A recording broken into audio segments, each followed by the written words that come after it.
Hello and welcome everybody into some Wednesday night racing action. I hope you all had a pleasant Memorial Day weekend here as we get ready to jump back into some great racing action here with the Vigilante Racing League entering in their first round of the playoffs as they head on through the Gateway to the west. We are here at Gateway, just outside of St. Louis, a very tricky and kind of oblong egg-shaped track, and this one's going to be a wicked wild ride, so everybody buckle on in, strap on up for the show as we get things all started off here with the National Anthem. Oh, say, can you see by the dawn's early light what so proudly we hailed at the twilight's last gleaming, whose broad stripes and bright stars through the perilous fight o'er the ramparts we watched were so gallantly streaming, and the rocket's red glare, the bombs bursting in air, gave proof through the night that our flag was still there. Oh, say does that star-spangled banner yet wave o'er the land of the free and the home of the brave.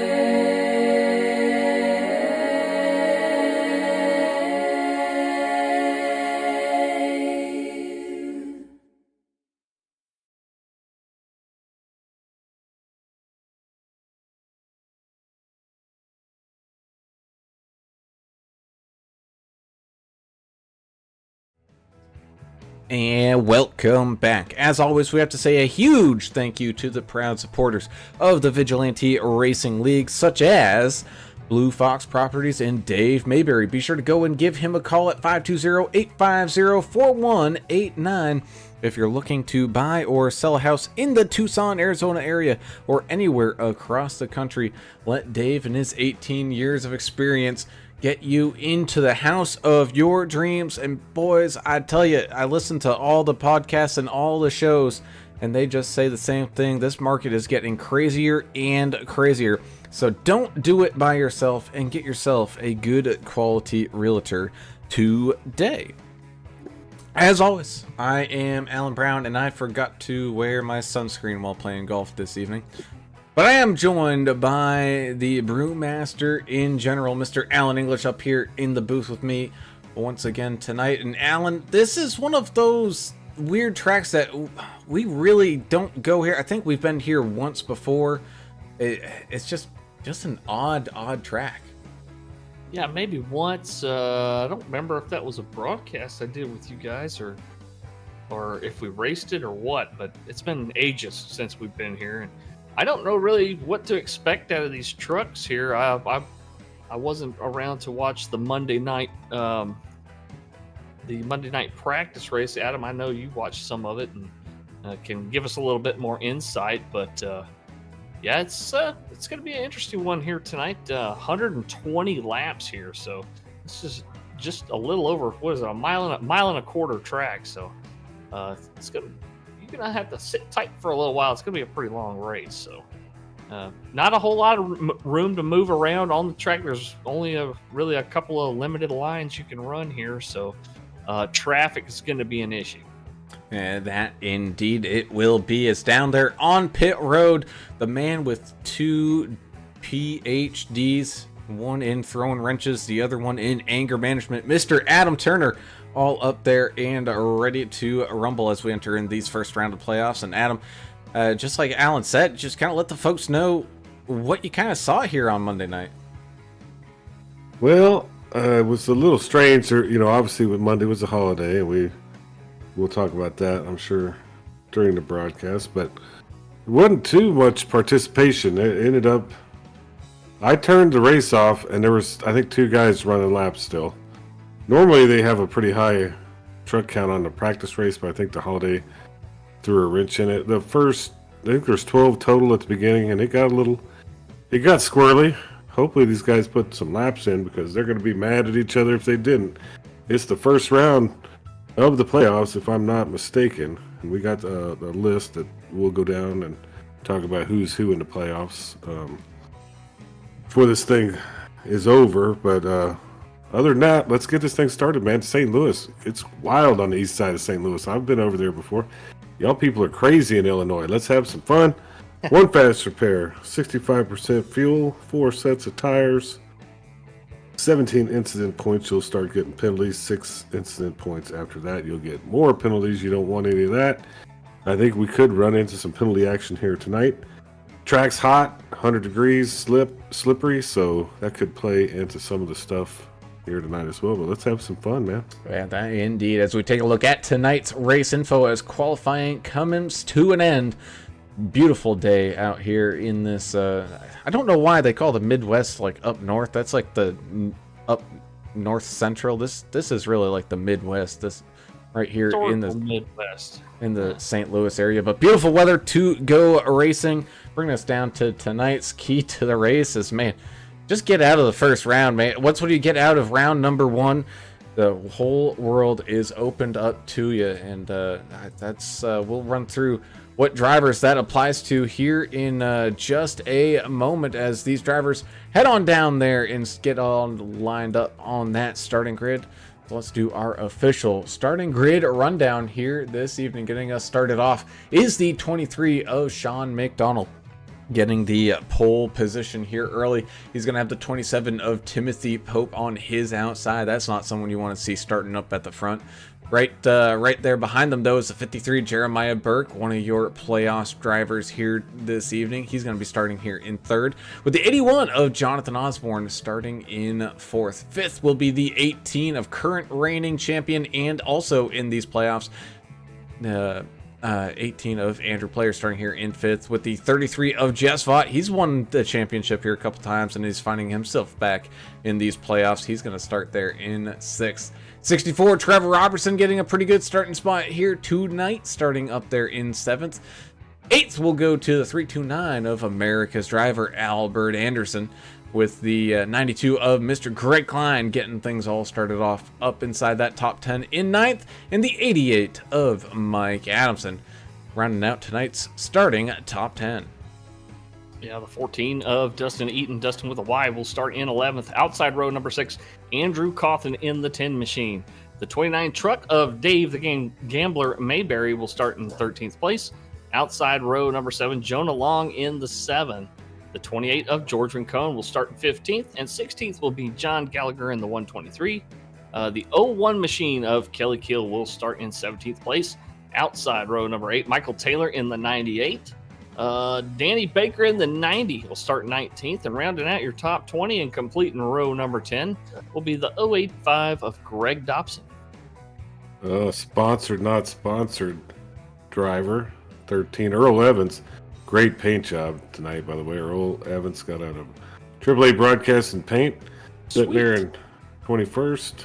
84, Josh Bidner, TrackDogsRacing.com, trackdogs.net. 22nd, number 1, David Fight. He'll start 23rd. And David L. Kelly in the 49 truck will start 24th. So there you have it, your starting field for these drivers here tonight as they make their way behind the pace truck. Lights are off, so we're going to get ready to go to that green flag here quick and early, but we see a bunch of y'all out there in those comments. Of course, we got Earl Evans out there saying, hey, sponsors, he doesn't like the track, but he does have pizza and Jack. Well, that sounds like a pretty good evening. Tristan Cotton, we love you too there, brother. Thank you for the kind comments. Glad you're on out here. And, of course, Kyle Vaught, he's up in here cheering on the old man in the 33 machine here. Sorry, English. Yeah. I know you'd like to do that. All right. Well, he didn't know what's going on right now. He's been working too hard on his next brew. The pace truck is down, Brown. It's time for you to do your thing. That indeed it is, as the green flag is up and away we go, entering into that restart zone for the first time, and green flag racing for the first time here tonight as these drivers go side by side, shuffling on down into turns 1 and 2, the tighter of the corners here. That's even nice that they added like a weird PJ groove or something in there. I don't know if that's just extra rubber filler that they threw down there or what, but good clean on through the first couple of corners here. There goes the 23 and the 27, followed closely by that 53 and the 81. Some good single file action here up at the front to get the first lap officially over with. As you can see here, the 33 of Jess Vaught making quick moves though on the 81 of Jonathan Osborne, trying to slide up underneath him here down into turns 1 and 2. Osborne, oh man, he is just pushing up the track like he had a snowplow stuck to that thing. If that's PJB or if that's just a seam repair, it kind of looks like it might just be a seam repair in there. But this track is rough. You could see all the little snake trails all over this thing where they have what do they call them, the tar stripes in there, the joint repair compound. So this track is very rough. So these guys are going to be feeling it here by the end of the night. It is rough. It's strange. It's weird. NASCAR's coming. This is their first time running here with the main event. Can't remember, but it's 1.25 miles, totally different than anything that we normally see. So I'm all for it. As long as you're not turning right, I'm all for it. Ooh, somebody's turned around. Oh, Sean McDonald, he from the lead gets all turned around, goes into the infield grass, trying to carefully rejoin the track surface here, in which he does. He's going to lose a ton of positions there. Let's go ahead and take a quick look back at what happened to McDonald here, heading down through turns 3 and 4. Oh, that back end of the truck, man, it just stepped out on him. Yeah, I couldn't see who it was from my vantage point, but I knew they were up front. I thought it was Jess. He maintained it well, though. What a recovery. Yeah, great recovery. Mike Adamson in the 88 had a little dangerous move there. He slid up the track, kind of overshot his turn point and slid up into the 7 and the 92, but everything worked out. No damage on those trucks. Man, Thank you. Looking good. Yeah, thank you, Albert Anderson, for joining us. That's Albert Anderson's pop out there. Team Albert. Albert currently up inside that top 5, and that's a pretty good run. Normally we see Albert, not really make any big moves here early on. Typically saves it for later on in the race. So I don't know if that's a sign of things to come here for that 329 team here this evening or what, but he's out there running pretty strong. He's side by side right now, though, with the 64 of Trevor Robertson fighting for that 4th and 5th position. Yeah, Tristan letting us know this year, this is the second time the Cup cars have been there, I think. So I knew they didn't race here often. It is. I'll tell you what, that part of the country is really pretty, and it is. This time of year is nice. The St. Louis, they got a lot of beer there, and they got a baseball team that's fun to watch. They got stuff to do in this general area. It'd be a good one to visit and check out. I guess it's now called Worldwide Technology Oval Raceway, not Gateway anymore. Yeah, I forget who took it over. I think it was Dell or something like that. One of those computer companies took over the entire area. Caution is out. I did not see what happened. I didn't see anything on my screen. I didn't either. Oh, I got a feeling. I do see someone spraying for mosquitoes down there, and that's that 49 of David Kelly. Oh no, let's see kind of what happened here towards the tail end of this field. Oh, little bit of bumper grinding, door bashing action there between. Oh man, I think that was the one of David Fight and the 49 of David Kelly. A meeting of the Davids, and both of them got Goliath. That was good. Goliath lost, man. Yeah, well, sometimes He got his head chopped off. Sometimes the underdogs don't win, English. Well, everybody's going to be on the lead lap here as these guys come down. A couple of these guys might have to come in, do a little top up or something. But yeah, man, what is this going to do, guys? It's going to stack everybody back on top of each other again. And oh, man, that's never good. No, Turner, just to remind the people out there how many tires these guys have, because I got to feel tire management is going to be a huge key to this race here this evening. Well, total sets of tires is only 4. So I'm telling you, this is a rough track. It's that old concrete surface is going to wear these things out, especially with the temperature so high. You're going to have to really manage these tires. And you were mentioning Osborne was kind of pushing up the track. I think if you kind of overdrive, you're going to wear that tire out and really see people pushing up the track as we're waiting to get new tires, at the points in the race. The 88 had done that, Adam, and he did apologize on the radio again to Jonah for running up on him there, to Jonah Long in the 7 truck, but no response from Jonah on the radio. I'm sure he's still in shock over seeing the 88 come up the track. Well, I think they'll be okay. I think so. This early in the race, everybody's figuring it out. Now, you do something crazy late, I don't know. I'll tell you what, Jonathan Osborne, you were talking about him earlier. What do you think if he didn't have to move across country, miss several races, he might be in the playoffs here. Sure. Speaking of those playoffs, here is your current list of championship contenders here for the final few races that they have this season. Don't worry, they'll be back pretty quickly with some racing action when this season's completed. They're just basically splitting the NASCAR schedule dead in half, which I kind of like, because man, a full NASCAR schedule, man, I get tired out. I don't know how those real life guys do it, man.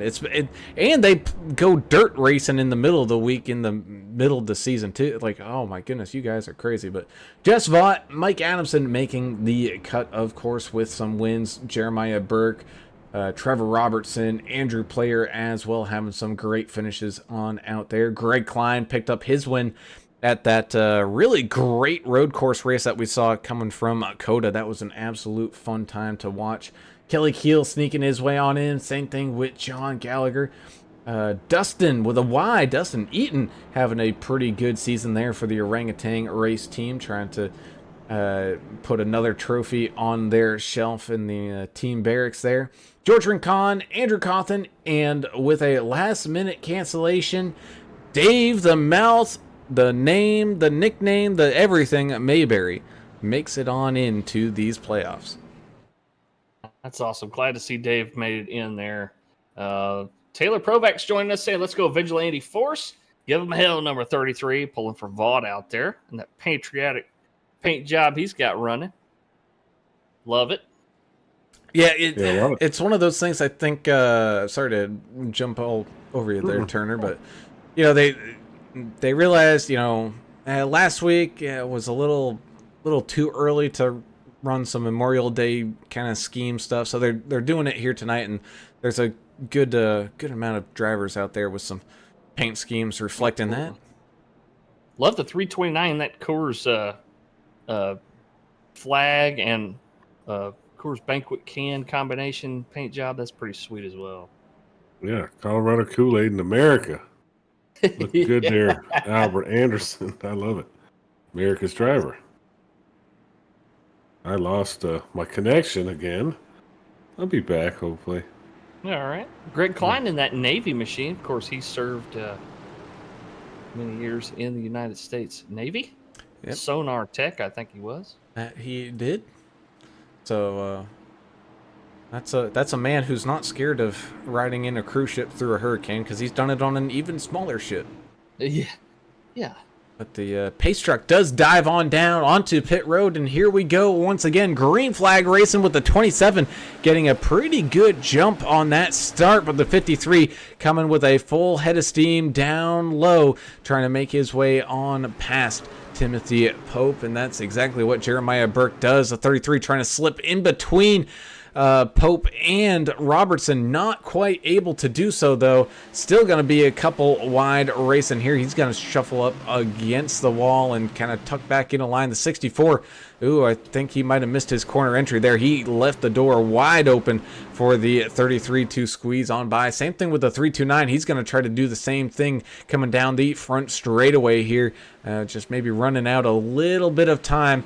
Not a long race course. Oh, man, he saved it. I can't believe he saved that. You got to check out the 92 on that replay. He got smacked in the back end by Jonathan Osborne. Chachi not realizing where everybody was checking up and just plowed the back of the tailgate of the 92.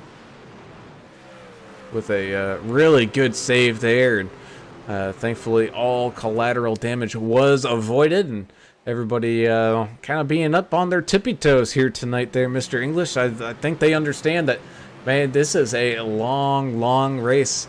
And it's a very, very tricky track, especially, I mean, we've already seen it a couple times just without any help, some people getting those back ends loose. Yeah, 01 just got real squiggly right next to the 123. Had to get out of the gas and correct it. But, yeah, man, it's kind of a mixed bag of emotions here. You want to be aggressive. It's the first race of the playoffs. You want to do well against your playoff competitors. But at the same time, you don't want to DNF yourself on the first race of the playoffs and put yourself way behind, maybe in an unrecoverable position. So you gotta finish well. You can't, just go for it all right here. If you look at the points, they are really close in points. So well, yeah, every point definitely mounts. Exactly. Yeah. So I'm loaded back in. Thank goodness, guys. You guys probably couldn't have made it without me, I'm sure. I was about to quit, man. I was like, if Turner's not here, I'm just gonna. Yeah. But I mean, that also goes to show how important those stage points were all season long. I mean, we kept joking, or not even joking, but mentioning, first through 10th, got 10th through 1 points. And I mean, even just a couple of times getting that 10th place at these stage breaks, man, that's what bought some of these guys the ticket into these playoffs. Yeah, it matters. Every point matters. Every position matters. Don't let nobody tell you that, just because you finish 8th instead of 6th, it's good enough. Sometimes it's not. You need those extra couple of points. Edith Anderson, thank you so much for joining us. Team Anderson is growing out there tonight. Thank you for all your support for Albert out here on the track. Yeah, the 123 of Gallagher trying to stay out in front of the 01 of Kelly Keel out here. Apparently, both drivers forgot to add their banner and their wing, but again, it's been a little bit of a wild ride here this weekend. People might have gone away and missed the memos and kind of ran out of time. They're at least running the right number, right, Turner? Yeah, I mean, pretty important. You know what happens to people that don't. These guys here, they know they've been around us long enough. They're going to run the right number, or they'll be hell to pay. That's for sure. Chastised. Yeah, it's kind of cool how they run the banner on the windshield and all that, just to signify who's in the playoffs. It definitely helps when you're watching at home, or even us watching here. So. Man, I can't get enough of Albert Anderson's truck. I love that thing. The Colorado Kool-Aid is looking sharp tonight. Yeah, that it is, as he's currently just outside the top 5, trying to figure out a way around the 18 of Andrew Player here. Does sneak that nose up the inside as they make their way on down the front straightaway. He's gotten that position by a nose as they enter in turns 1 and 2. Is he going to be able to hold that momentum on that bottom line? It's going to be close. It looks like he will, and he does get back out in front, back sneaking into that top 5. These guys keep it pretty spread out for the most part. Usually a couple of truck lengths in behind these, or in between these drivers out there, but Not the case here between Jonah Long and the 14. He's looking, eyeballing that position of Dustin Eaton right there in front of him. Well, if I was in this race, and that'd be terrible because I would wreck everybody. I would probably be a little more conservative until we get that stage break. So right now, just kind of stay on the lead lap, do your thing. Don't get too far behind, but don't overcook the thing. Ooh, speaking of overcooking it, Earl Evans going for a wicked wild ride through the grass. Well, he always overcooks things. I heard the sound, but I didn't see where it happened. Oh man! Oh my goodness! That wasn't even that was all by himself, and that engine is smoking. That was coming out of turn number 4. Man, bouncing between the walls. It gets really narrow there once when you start coming on down that front straightaway. And Earl now parked up in the pit box now, trying to get things all fixed on up. And man, it's just, it's just brutal out there. Yeah, hopefully he's going to use that fast repair so he can get back out there. Adam Strong saying, howdy, fellas. It's not even June. It's hotter than the hoochie coochie, and there's mosquitoes the size of hummingbirds. But the beer's cold, so it's all good. How's everybody doing tonight? We're doing great, man. We got some mosquitoes are outside right now, not inside. It is, after all, the state bird of Louisiana. And I got some cold beer here in the booth with Brown, and hoping Adam stays nice and cool down there with us. He's probably, you got like a swamp cooler fan or anything down there on pit road with you? Yeah, one of those redneck ingenuity things. You just put a little fan on the ice, and it makes it nice and cool down here. There you go. I'll tell you what, beer helps. That's the main thing. Yeah. Cold beer will help. Hydrate. Stay hydrated. Well, sweet. Ride along here with the 92 of Greg Klein, looking out that back window to see the hungry drivers trying to chase him on down. You can hear in turns 1 and 2, he is downshifting and taking off out of that corner in third, especially with how far these tires have kind of worn on down. So I got a feeling that might be the strategy that a lot of these drivers are going with as the 28 and the 23 go for a ride. Oh no!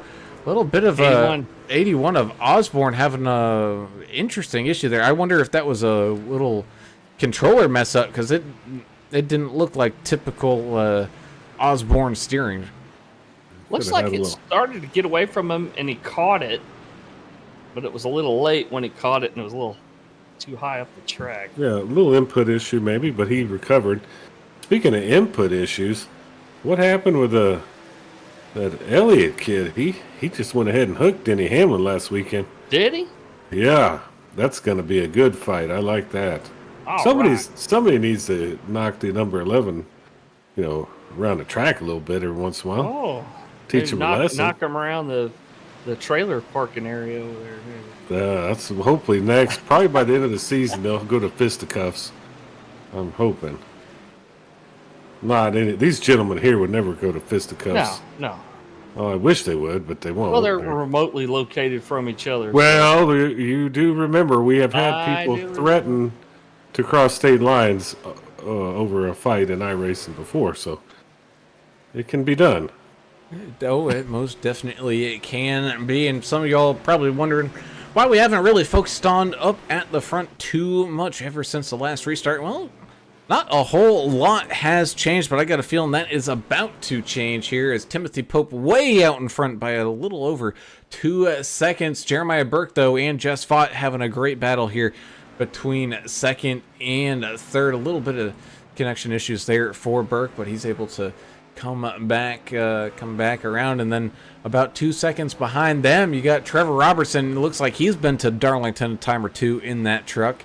He's got some paint missing from that right-hand side. He's being chased down by that 329 of Albert Anderson. Speaking of Anderson, Kathy's out there. The rest of Team Anderson showing up in full support of Albert out there, saying, cool looking car there, Albert. Yeah, I agree with her on that. Yeah, if you like what you see out there, don't forget to hit the thumbs up button if you like the video. Subscribe if you haven't already, and hit the bell for all the updates whenever we go live. We're going to be live 5 nights a week here with y'all. What? What? Nobody You heard gave me the right. memo on that. Man, I've Oh, only been Lord. saying it for like the past month and a half. Like, hey, Well, you get say ready. that. Month and a half, I hadn't happened. It's when it happens, it's gonna just freak me out, I think. But I'll be here nonetheless, having fun. The 81 to Osborne trying to regather up that momentum. 84, Josh Bittner trying to filter his way on through here. Trying to look up underneath old Chachi. These guys that are grabbing third gear in these turns, I mean, is that going to affect their fuel mileage to a great extent? We know that you're still putting a lot of throttle input, even though the RPMs aren't there. So you are getting some more fuel dumped down the carburetor. But these guys that are turning these higher RPMs, that's got to be burning more fuel, right? I mean, I would sounds say. right. I don't know. I would assume.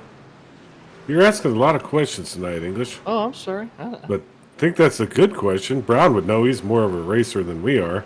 Yeah, that's true. Pretty much giving this stuff up Not- since we took the mic. Not over. on this track. I could absolutely tell you that downshifting into third is what some of these drivers are doing, and that's all I can tell you. Yeah, well, There you go. I'll be interested to see. Maybe one day we'll do a test and see. But I know a lot of guys do it at Pocono. Turn 3 at Pocono, grabbing third gear, and probably in the newer Cup cars, the new Harbor Freight Cup cars, they probably grab fourth gear at least. And I wish they'd be the sponsor of that series. wouldn't it be something? It'd be perfect. And they have to give them all the Chicago pneumatic, impacts that are going to stop working halfway. Use through this the race. Pittsburgh driver here on the wheel. Oh man, Hey, that would be awesome. don't you hate on the old Harbor Freight? Dude, I- I've got. That's all I Harbor have Freight in the tools. garage. I've got I Harbor have- Freight tools I've had for 25 years. They still work. Yeah, I don't. It's just kind of funny. It's funny to bang on them. Jonah Long, looking for his box, started drifting closer and closer to that. That's a terrible spot to put a stairway right there on pit road for people to jump across the track. Jeez. As the U.S. Air Force bomber coming on up and through the 123 of John Gallagher. Josh Bittner changing out his typical chud out for kind of a old kind of World War II kind of paint scheme kind of thing. Of a plane with some nose art on it. And I know people always, I don't want to say always, but there's a bunch of people that give crap to the planes with the pinup girls. But man, that was some good art. That was Yeah, that was fantastic. B-52s still have nose art on almost every single plane, and they're all very creative, and there's some neat stuff out there. Some guys actually have collections of the art, that professionally taken photographs, and most of them are aircrew guys, but planes that they served on and the nose art on the planes, and it's a really neat deal. And who the crew chief was, on their plane. So those guys are a pretty tight-knit team. As the 88 makes his dive on down into pit road. How about this for a pit road entry here, fellas? You got to enter before going into turn number 3, so it is a long way to get in and out of pit road here. And it's slow. It's slow as hell. 45 miles an hour after you've been out there running 150, 165, however fast they're going out here. But yeah, it's super duper slow. And it's so long. Like you say, you have to go all the way around here. It makes you think, though, Adam. I mean, you have to really anticipate where you're going to make your pit stop because you're entering it so early. Yeah, and that's got to be tough on a green flag situation. And some of these guys might not have anticipated having to use a green flag pit stop. I mean, but right now we're spread out, and that's definitely something you got to take into effect. If I was racing this track, I would have wanted to put a whole bunch of practice laps in because it's just so abnormal. Just one of those very technical tracks. Oh no, Earl Evans having an issue, and that's going to bring out the yellow flag, and it looks like it collected the 10 of Andrew Cawthon in with it, and Cawthon being part of those playoffs, oh, he's probably not happy. I imagine not. Have to see what Earl happened did there. tow. AAA broadcasting number 13. Oh, A little bit banged no. up there. The 10 of Cawthon was coming out of pit road as Earl Evans was losing it coming out of turn number 2, and just a innocent bystander for that 10 machine, just absolutely getting blindsided there. Oh, that was just straight up. Drilled him. Wow, what a bad place to be for Andrew Cawthon. Earl just lost it. And Wrong place, wrong time. Yeah. the bad luck 13 machine unfortunately causing some bad luck there, but hopefully Cawthon still has that fast repair available to him, as that was some heavy contact. But this yellow flag is going to allow some of these drivers to come on down for a freebie pit stop, as we were in the middle of having some green flag pit stops go on. Yeah, Timothy Pope with a black flag. The leader of the race, the 27, black flag on the pit lane. Wow. Wow, that is tragic. I wouldn't call it tragic, but I mean, it's going to hurt him. Well, I mean, for him it is. I mean, he's come out here and putting on a clinic. He probably downloaded the track right before the race, though, knowing Pope. But it said he passed the pace car, so it wasn't on pit lane. Sorry about that. Yeah, he'll get that cleared. Okay, so they are going to clear that flag. Good. Tragedy avoided. Tragedy of You're like one of those news shows, like dramatic. Entertainment Tonight. Dun, I dun, mean, dun. yeah. Tragic. The dog narrowly avoids getting eaten by coyote. Or did he? See the video. Dun, dun, dun. So, Oh, yeah. but anyway, yeah, well, that's good for him. He didn't get a black flag. And changes the game here, Brown, with that caution coming out at a kind of a strange time in the race. It kind of does. We were a little past halfway through this first stage as we take a look here. Right around inside the 18 of Andrew Player, who is in full fuel safe mode here. Turn it off, that engine, and just coasting it all around before kicking it back in. Let's see here. Jeremiah Burke, one of those guys who kind of pitted early, thankfully able to get that lap back and not be stuck at a lap down here, but he is going to be your, by the looks of it, last car on that lead lap as we slowly get everybody all marched back around.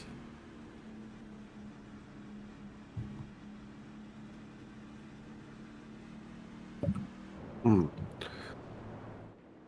don't know. This is going to be a fun run to the competition caution or stage break or whatever we call it here.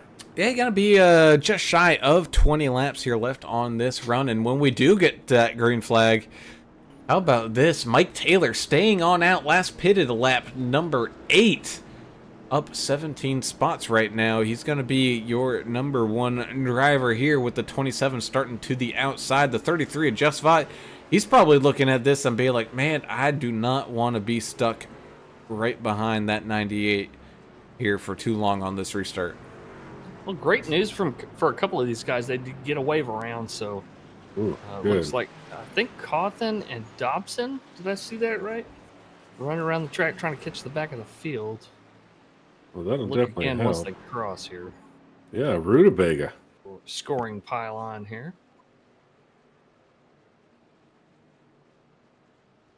Alan, I was expecting to see a couple of yellows. It really hadn't been a caution fest at all. It's just, No, you know, I don't think, Park you know, it's been a very clean race. These drivers are looking very good, as they typically, for the most part, do. I know we've had our few oddball races here and there with them that haven't turned out so great. But here we go as they get all lined back on up. Green flag racing, and away we go. The 98 of Mike Taylor jumping out to that early lead. I think the 27 may not have been quite paying attention there, and was laying back just a little bit too much, and he ends up getting stuck behind here. So Mike Taylor getting some official laps led here this evening.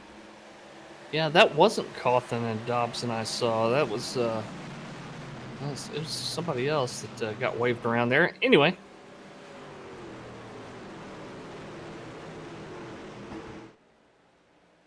Guys looking pretty strong out there. Oh, more side-by-side George Rincon and the 23 here side-by-side. Great battle there. And you also got the 90 of Daniel Baker going side by side with the 7 of Giona Long, trying to battle for some positions. Oh, and right in front of them, Jeremiah Burke getting that back end all stepped out, but he's able to gather it back on up.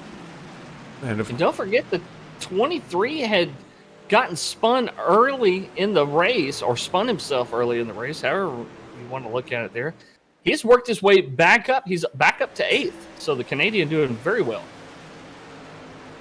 That indeed, and of course we kind of figured it wouldn't take long, but here comes that hungry field. We're going to go 3 wide as the 98 of Taylor gets kind of stuck up against that outside wall. Things are getting a little squeezed and a little bit close as the 90, the 84, now here comes the 88, try to sneak their way on by that 98. 3 wide at such a narrow track. Ooh, that's rough.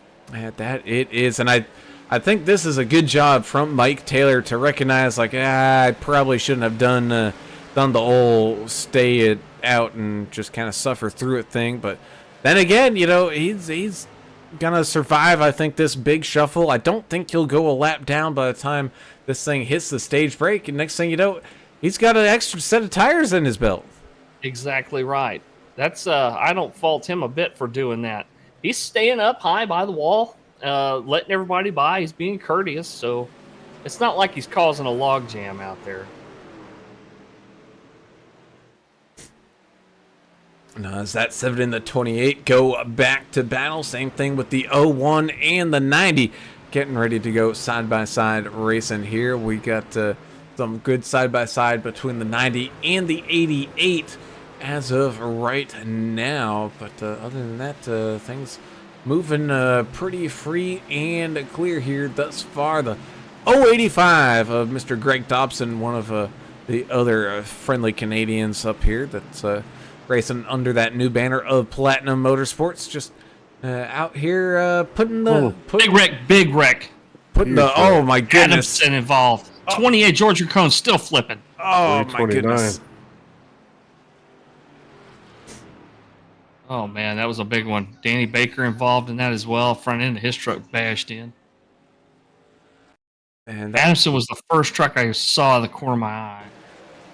Yeah. Looked like Baker and the Red Hot machine just kind of lost it a little bit, maybe. And maybe a little loose coming out of turn 4, and the 88 was already there. And you can just see it's just an absolute dog pile when that happens. Poor Greg Klein gets mounted there by a upside down George Rincon for a little moment, but things just get so narrow down there so quickly. It's not like there's an infield that some people can escape down through, or a pit road that people can drive on down through. Everything is just all closed on off, and it's a rough and a wild ride. Speaking of rough and wild rides, puke warning: if you get queasy pretty easy, you may want to avert your eyes as we take a ride here with the 28 of George Rincon up on the roof cam, and you can just see just how quickly the action came up to him here as he just goes up and over and over and over, and eventually just stops there. Pete McGowan said that car went full Simone Biles out there. Doing some Olympic style flipping. Gymnastics. Yeah, that's a crazy view of it, that's for sure. That is most definite here as we get everybody all racked back up here, ready to get all lined up to go racing once again. But let's go ahead and talk to one of these drivers here this evening, and might as well start off with one of the playoff drivers, and we can talk to the 53 machine. Talking with Mr. Jeremiah Burke out here racing under that all-star racing team banner here tonight in these VRL playoffs. First round here at Gateway, man. And this is looking like a very tricky track. We've seen quite a few people have the back end step out on them for just absolute no reason. I got a feeling this one's an all-hands-on-deck type of track there, Jeremiah. Oh man, it's this one's tough. The shifting, whether or not to shift in turn 3 and 4, and I thought I had a good strategy going there until I got trapped a lap down with that caution. If we had stayed green, I'd have been leading by a lot. So now I just gotta work my way back up through here, and it's hard to pass. Yeah, take what you can as far as points tonight, because next week at Sonoma is going to be rough with all the elevation changes, and that is just a tough track in general. But you like a little road course racing though, don't you? Oh yeah, you know me on the road courses. I think we'll have a good day there. Just gotta get through here, be in the top 8, which in points, which I don't think I'll have a problem doing as long as I can keep this thing clean. So I'm gonna try to get as many stage points as I can here. I think I'm on a tire deficit to just about everybody. We'll get to the stage break and get back going again. And I think it's gonna be a good 3 weeks for us. All right. Well, good luck to you. Enjoy the race. Hopefully we'll see you afterwards. Thank you guys. Shout out to All Star Racing, everybody in there. And, the whole team's hanging out in Discord right now, and me and Albert racing. I think have a good one. Get Jeremiah back down there to that all-star racing team, and we get all locked and loaded, ready to go back to the green flag here in just a moment. Yeah, these guys get back going here. They'll just have a few laps shootout here before they get to the stage break. I haven't heard any announcement that the stage break would be here, but they're going to let them shoot it out here, I think, to the end of lap 60.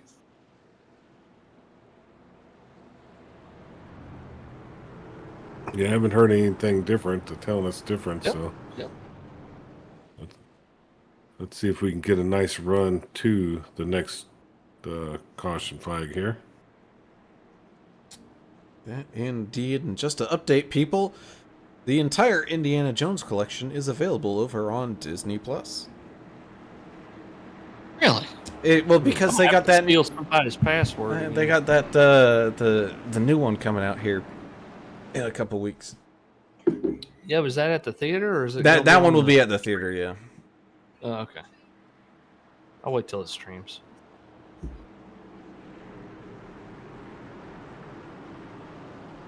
This guy's going to make another half a lap around here, it looks like.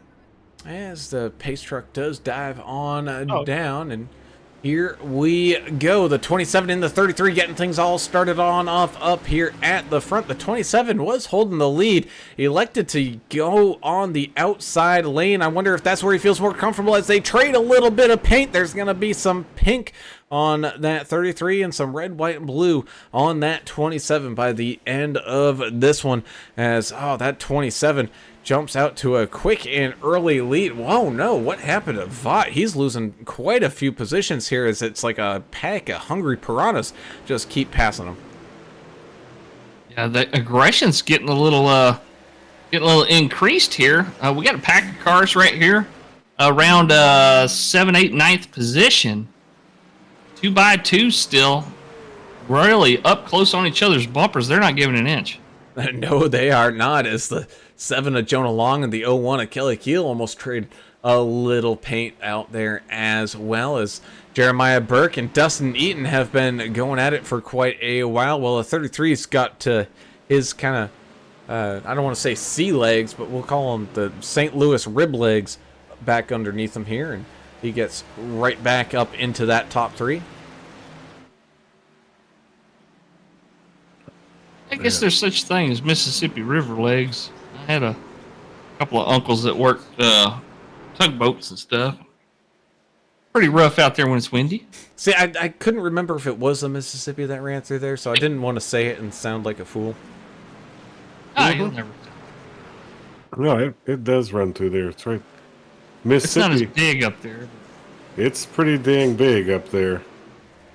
In between Missouri and Illinois, it's That's big. It's probably half a mile or so across, at least, maybe a mile. yeah. Right at about a mile down this way. Yeah, you're thinking up An in impressive Minnesota, where sight it's to like, see. Minnesota, it's probably like a creek or something. Yeah, that's before the Ohio River, the Illinois River, and stuff dump in, so it's a lot smaller. And the Missouri. Ooh, it's a big bump from the 81 to the 7. As the 81 of Osborne trying to hurry these all along. He wants to gather up a couple of spots, and when they're fighting 2 by 2 up there in front of him, he really can't do too much passing here. It's a 27 out to a comfortable lead with about 4 laps left to go here in this first stage. Dustin Eaton and Jess Vaught all lined up 1, 2, and 3. Jeremiah Burke, though, still hanging on in there for 4th. Here comes the 23, Sean McDonald again. Your leader to get things started off here had his own little kind of self-spin issue, but he was able to get stuff back around, and now he's back up inside this top 5. So be on the lookout for the Canadian 23 machine here this evening. Mike Adamson trying to find his way on up through this field as well. He's currently holding on to that 10th and final bonus point spot. Yeah, and I don't know if y'all mentioned it, but Albert Anderson, he is done for the night because he towed to the pits after that accident. Didn't have his fast repair checked, so done for the night, Albert Anderson. Sad. Yeah, that happens sometimes. Equipment issues, little slip-ups like that can cost you the whole night of racing there. Well, hopefully he's logged on still and practicing Sonoma next week. I think Gonna be a rough one. they're going to need to practice that. And it's the 7 and the 88 almost making a little bit of contact there, but how about that battle for second as well? They almost make a little bit of contact here between the 14 and the 33 going side by side here. Lap 59, just a couple laps to go, and then there it is, the stage caution. The 33 finding his way up underneath that 14, getting that position taken away as the pits are closed, and here we go. One final go around before we take a quick break here. These drivers are giving it all they got in this final stage, trying to get whatever points that they can. Here comes that 92, a great climb, looking up underneath the 81 of Chachi, trying to make a move here and get some bonus points to aid in his effort to jump into the next round of these playoffs. Oh no! He gets into Chachi a little bit there, causes a wreck. Trevor Robertson back there wrecking as well. Oh man, you hate to see that. And that will end up being our stage as the field is frozen here. Let's go ahead and take a look back at what kind of happened here between the 81 and the 92. Oh, okay. All right. Little interesting there. We'll slow-mo it. So it looks like the 92 actually started to get a little loose and then got tight again, and then just got up into the 81 of Osborne, who does go for a little bit of a spin there. And the 64 Robertson does the best he can to avoid it, but he goes for a slip and slide down through the inside grass and snags the outside wall. Ooh, pretty dang hard. There, even in slow-mo, it looked like it was a pretty hard hit. Robertson, playoff driver as well, so that's rough for him, man. Not a good start to the playoffs for a couple of these drivers out here tonight.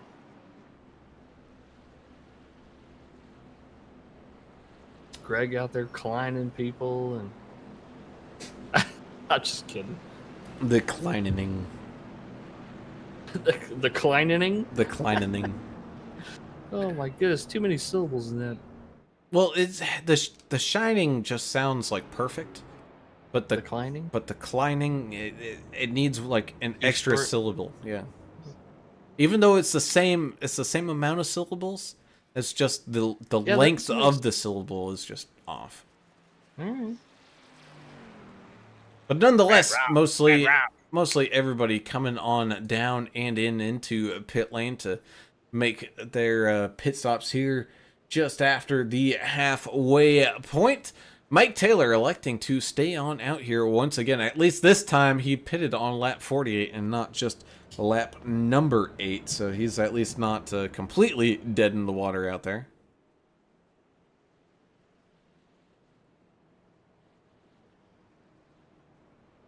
Yeah. Gonna restart with probably. Let's see here, trying to do some math. Not very good at math. Get the slide rule out. You figure it out. Yeah, they're gonna have a bunch of laps to go there. Adam. A bunch. A bunch. A whole A bunch. Hopefully they'll have new tires for this, and it looks like most of them will. It's kind of like resetting the race, starting from 0, and Yeah. I don't know. Appreciate all the Memorial Day tribute paints out there. You really get reminded seeing these guys' paints. Really reminds you it ain't all about hanging out, drinking beer, and eating barbecue. It's about remembering the folks that didn't return home. And see the Soldier's Cross on a couple bed covers out there. That's pretty cool. So good job by the VRL guys out there to remind everybody what Memorial Day is about. Yeah. It's sad that we have to remind everybody. Every day should be thinking about these heroes that gave it all. It's For not every us. day your local restaurants put out a empty table with some beers sitting out there, and Yeah, that's just. that is. But you are reminded of it one day a year. Well, people need to start paying attention to history, or you're bound to repeat it. Things aren't looking great right now, but let's fix it. We're America. That's what we do. We fix things. We win. We're winners. We were. I don't know about now, but Yeah. Man, Turner, I know we were talking off camera pretty much before the music even went live, how the allergies were kicking in. I gotta step away here for a quick second. Oh. If English, you want to take this restart away, my Sure, we'll get it, bud. my allergies knocked my contact out of place. ouch. Oh, Yeah, I've got them Holy bad smokes. here too. well, here we go, getting ready to get back You running. think here. you can Mike handle Taylor. this job? Sure, I've done it a few times. All right. We'll get through it together. How about that? We'll I cope don't- somehow. I can't be of any help here. I just have to watch and see what you do. Sure. Pace truck Chevy Silverado still making its way around, coming out of turn 4, ducks on down into the pit lane. Here we go, side by side. Michael Taylor, Tim Pope, your front row, Vaught, and Burke behind him. Whoa, what a restart by the 98. Gets way out there. He's 4 truck lengths in front of Vaught now. The 27, he hasn't been great on the restarts tonight, Tim Pope. I don't know if he's just playing it safe out there, trying not to spin his tires or what, but he's still in a solid second. And here he comes on the outside with a huge head of steam, goes around the 98, pulls everybody else with him. The 98 with an issue there. I think it's because he's on older tires and just doesn't want to hold the field up too bad there. Great restart by the 98, but Yeah, don't he's know. on much older tires, so he's going to shuffle on back. But Tim Pope, he's a sneaky one. This guy might not have the greatest restart. Yeah, he's great at every track he ever runs. yeah, I guarantee you he'll be good at Sonoma. and he'll Yeah. claim he's never raced it before. Yeah, a member of the Ain't Dead Yet team here at VRL. That brightly colored number 27 truck painted by Ricky Wittenberg, no doubt, for D&D Race Graphics. Ricky's not here tonight, is he? Don't too believe bad. he's gridded a truck tonight. Doesn't look like it. He's a busy guy. I know he does a lot of traveling and stuff. So Yeah, I think he's got like a full beach estate down there in Panama City or something. Living it up. I don't know. I just made that part up, but I know he goes down I there. mean, it's okay. We sometimes make stuff up. I mean, we embellish stories, you know. Yeah, you never let the truth Top get half in the of way. my class with 3 degrees on a full scholarship. Stuff like Yeah. that. Oh yeah, like the current guy that's occupying space in DC. Yeah, exactly. To your background, you got your eye figured out and all that. Oh yeah, for the most part, Erickson was Rob saying, hey, I think he might have jumped the start out there, and I got a feeling he might be onto something. But I think for the All Is Fair and Love and War, Taylor did drop all the way to the very end of the line. So I think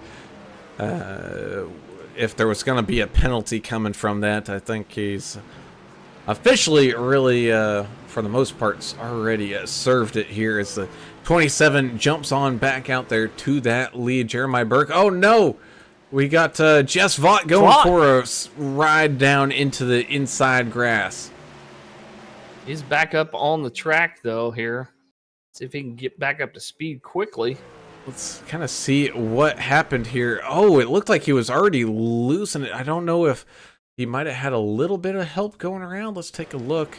Oh, he did. He was already sideways coming out of turn number 2, and then I think that was the 14 Eaton just kind of helping to finish off that 33 machine down there, but able to keep it off that wall. Just a quick trip through the grass. Of course, the tires are not going to be thankful for that one, but at least the 33 machine is able to roll on. The 23 is now facing a challenge from that 14 of Dustin with a Y, Mr. Dustin Eaton.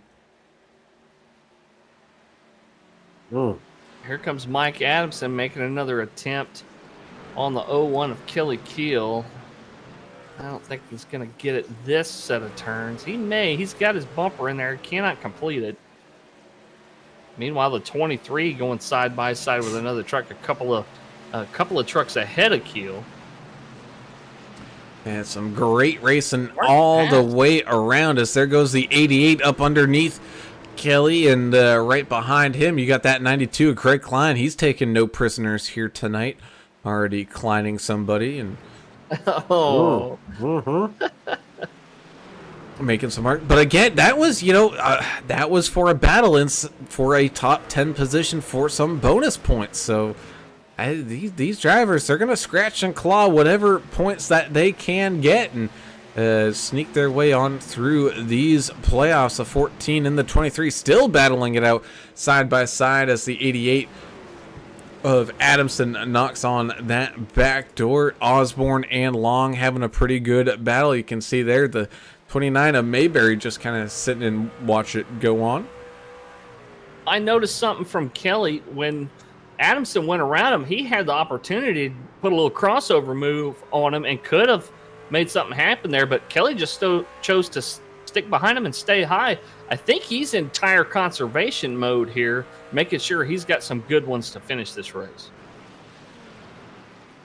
I think you're right. Or at the very least, he might be in car safe mode. I can't remember if in that big one he got caught up with it and had to use that fast repair right at the essentially the competition yellow. And but either way, it's with Kelly. He's currently in these playoffs. You gotta finish the race. No DNFs. That is what's going to cold the field, I should say. Yeah, that's pretty short playoffs. What do we have? 3-4 races in the playoffs? 3 races. Yeah, so really, it comes down to each race is super important, and you definitely don't want to have a DNF if you're in the playoffs because that's pretty much a guarantee ouster from the playoffs. And that indeed, and I mean, if it's anything like what they're going to be, or at least close to what it was like last season. I mean, these guys basically, the points really didn't matter too much. It was just, from the round of 12, the top 8 drivers move on, and then for the round of 8, the top 4 drivers moved on to the championship race. I got a feeling it's going to be somewhat similar to that here. So, I mean, these drivers know what positions they are in, and they know exactly what they need to do to make it on up here as the 01 and the 7 continue to battle here in front of that 81 of Osborne. That's an awesome little battle right there. We've been following that one for quite some time. And the 81's just kind of seeing how this is going to play out. Looks like Earl Evans, the first guy to put his truck up on the hauler and start an early trip to head out to Sonoma. So we'll see him next week. He's going to enjoy some pizza and Jack now. Oh, that sounds like not a bad Wednesday, I guess. Oh. Absolutely. I talk about this every week, but the cool part about Vigilante Racing League is we're following the NASCAR schedule. This isn't like, right. Ooh, Osborne's in the wall a little. This isn't like, some rogue owner picks all the tracks he wants to pick or does this and that. Yeah, we've seen that before. They're just following NASCAR to the T. It is what it is. You don't like the track, too bad. It was set forth by NASCAR, and I think it levels out the playing field a little bit because some guys are better at the short tracks, the intermediates, and the ones where you turn right. And we have a lot of that in the schedule this year. A lot of right turn stuff. Earl making the announcement on YouTube. He will not be at Sonoma. He's got to work that night. Go ahead there, Brown. Chachi hitting the outside wall pretty hard there again, going side by side with Hot Rod Mayberry here, with the 84 of Bittner right behind, making a big old charge here. Earl will be back for the final race, though, in Miami. Oh, that's a fun track, too. Jonathan Osborne with a black flag here. I wonder if that was on pit entrance. I'm not sure. Well, he's just entering into the pits now. I wonder if this might be might be an incident point thing. Ooh, it could be. Oh, it might be. He's contacted the wall a lot. Yeah, 17X incident points. He's Good definitely call. probably reached that. It's people will, in the iRacing community says 17X. That's a ton. Well, at a track like this, where every time you touch the wall, I mean it's 2X, and he got caught up in one of the big one. That's 4 to 6X right there. So I mean, they add up quick. And Dave Mayberry on the radio to Bittner saying, "Go take me on the inside." 01 getting into the back of Jonah Long there, right in the corner of his bumper. Ooh, Just in front of them. They might be the They've fire been of the going week. at it. The They've been, number Denny Hamlin versus Chase Elliott, or Ross Chastain versus that Noah Gregson guy. And Ross pretty much everybody Chastain. else, yeah. Well, I mean, you don't like him, he'll just punch you right in the square in the jaw. Saw that. Number 1, the watermelon farmer. I kind of like that guy. What? It's like Chastain. Newman. He's He's a like watermelon Newman, man. farmer. He's That's his he's whole a thing. Farmer Is he? that just does what he wants. Yeah, he's really a watermelon farmer. Oh, I thought that was the 123 driving the Kingsford grilling machine, John Gallagher. Well, it could be. I don't know. He may be as well. Maybe they're cousins. I don't know. Maybe he wants to smack people in the jaw now and then. I hope so. I think he's too kind for that. We got a lot of kind drivers Got here. a lot of nice folks here. Greg Klein is so kind. He'll assassinate you with a smile. That's how kind the guy is. What the hell? That guy will hook you, turn you, And just with a smile on his face, so he is one of those guys you got to watch out for. But is he He's a good driver though. is he so kind that even as a teammate will put you in the wall at Pocono? No, he's not that rude. I've met another guy like that. He's sitting here talking to me every night. And somebody's always got to bring it up. The old turn two at Pocono. Oh, where yeah. I got doored. We had matching cars, you guys. You guys Yeah, don't we even have know. matching paints. Our cars were like cool. You painted them for us, and then you just destroyed mine. Well, mine didn't come out, shining like a diamond either. It came out ahead of me. Oh man. Well, there is some positive in it. Yeah, those were cool paints, though. By the way. As we're inside about 35 laps left to go here, Timothy Pope with a sizable margin out in front, starting to run into some lap traffic here with Chachi. Looks like Chachi did use the fast repair there, and he's all spick and span and all cleaned on up. Man, this battle between Cawthon and Kelly Keel, man, it's been absolutely phenomenal to watch. The 0-1 and the 1-0 doesn't get much better than that. Having a fantastic battle out there right now. The 10 of Cawthon, though, picking up that spot. They're out there having a blast. Let's I know that's a big competition and everything with these guys, but most of these guys are pretty good friends, and that's one thing I'll say about this league is there's not a whole lot of huge tempers and stuff going on out there. These guys are just most of them just let it go and let's play again next week. Yeah, there's not too much guys going rogue or getting crazy. Well, this is because they got a good administration here. Lori Vaught handles all the button punching and stuff up top, and they pay attention to the details here. So you get out of hand, they'll probably rewatch this race a couple times and find where people, were at fault or whatever. And they got a good system. Is what the whole situation here is the Vigilante Racing League. Yeah, out of all the leagues, their rule book is probably the most specific. It was really laid out in a very diligent, attention to detail type of way. So, and they enforce it. They do enforce it. She'll enforce it on Jess. I've seen it done. Yeah, I think he had a couple of no qual starts as well. Yeah. Awesome league.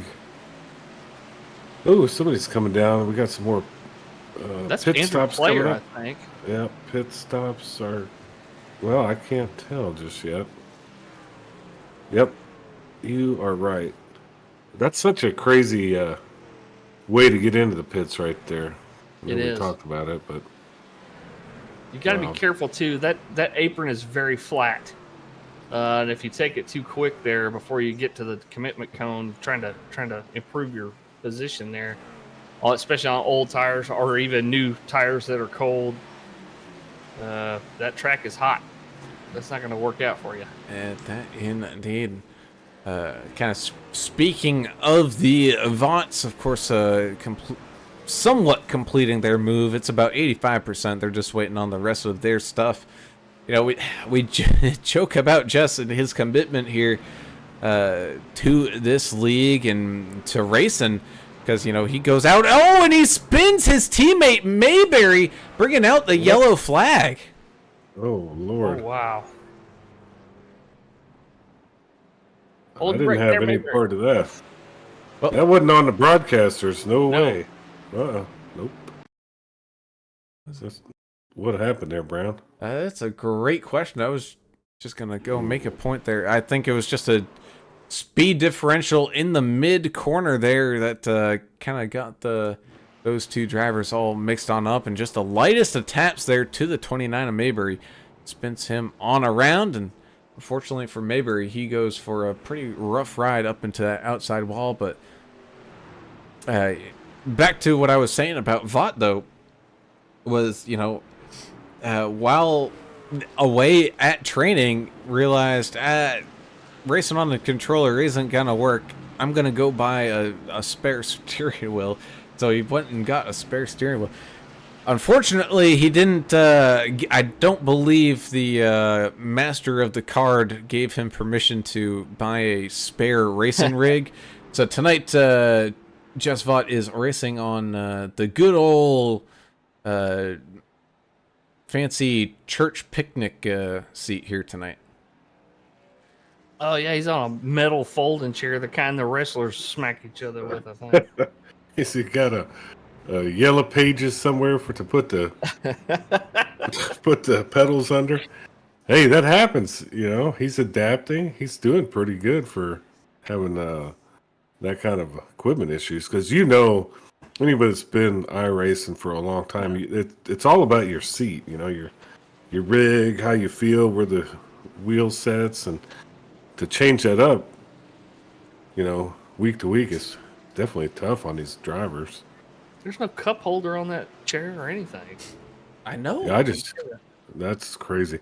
I always had my cup like right next to my wheel, so I could just right-hand it with the wheel and grab the drink. Of course, that's why I didn't do too well, except at Michigan.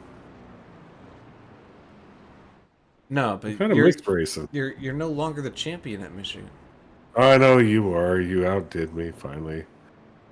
Finally, somebody beat me at Michigan. Well, We should have a go ahead. We should go toe to toe, Brad, at Michigan, in trucks. In trucks? Yeah, All right. one day we'll have to do that.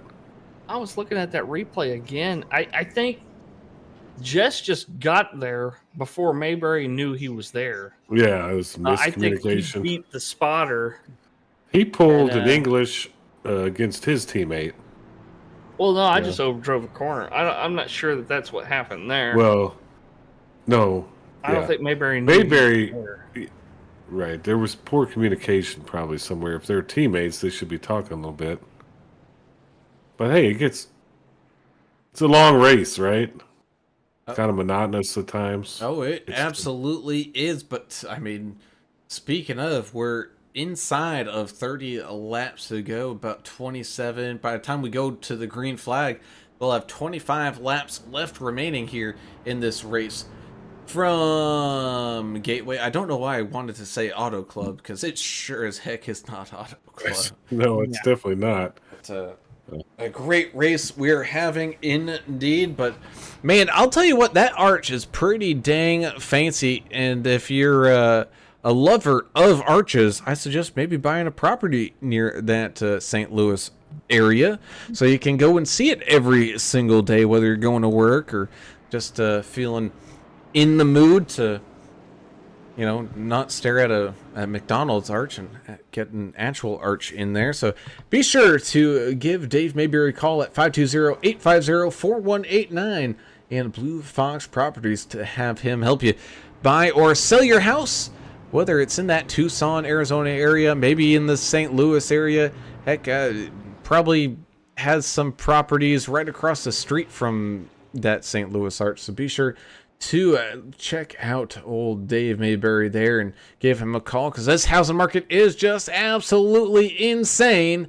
And get yourself a good quality realtor today. Timothy Pope and Jeremiah Burke will get things started off side by side. Look who's already back up here inside of this top three. The 23, Sean McDonald. Quietly-ish. He slowly picked his way back up through this field to get up here towards this podium. He's going to start side by side with the 88 of Mike Adamson, 84 Josh Bittner, 92 of Greg Klein up there as well. And pretty much everybody all on the same set of tires, it looks like. And I believe this is the last set for most everybody. As a 27 and the 53 get going here. Green flag racing once again. 26 laps left to go here.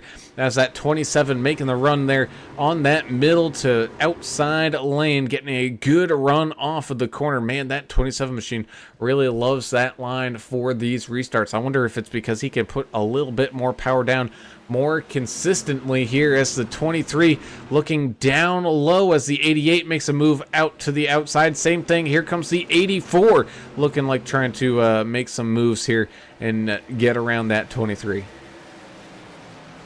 lot of side-by-side action here through the field. Kelly Keel on the inside here. Woo! He had to get out of it a little bit there. Fighting for real estate with Eaton. Ooh. Yeah, well, now's the time to fight. It's getting almost time to ramp up that aggression. Oh man, you ain't kidding. Here is the 7 in the 33. Look down low on that 01 of Kelly Keel. Dustin Eaton having a good battle here against Greg Klein in that 92 machine. Yeah, I hope he kind of saw earlier what that 92 did to another one of these drivers and understands that Greg Greg will wreck his grandmother to pick up a win. Oh my goodness. The Tulsa Terror.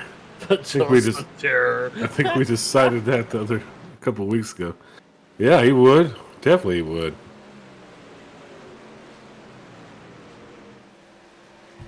But in all honesty, these guys are putting on a pretty good show here tonight. Watching some fantastic race in action. I mean, we heard it from Burke. It is very, very difficult to pass here, but we've seen a lot of good two-wide racing at a track that really doesn't lend itself to two-wide. Holy crap. Did they add moving vehicles in the background? Like, I knew they had the plane at, like, Daytona. But on like the side street back there behind the back straightaway, I just saw a car driving down it. Probably.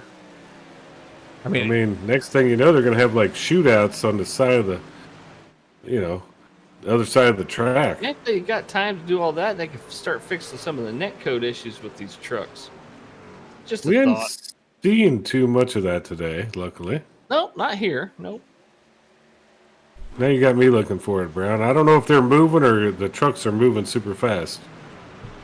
I don't know. Either way, 14 and the 92 have been side by side for quite a while, and here comes that 33 of Jess Vaught going side by side with the 7 of Jonah Long, trying to pick up whatever positions that he can here tonight. Same thing with that 7. Even though the 7, he's not racing for playoffs or anything like that. But these guys are still out here for pride and trying to get some good finishes. You got a piece of Vaught's tailgate there. Oh-wee.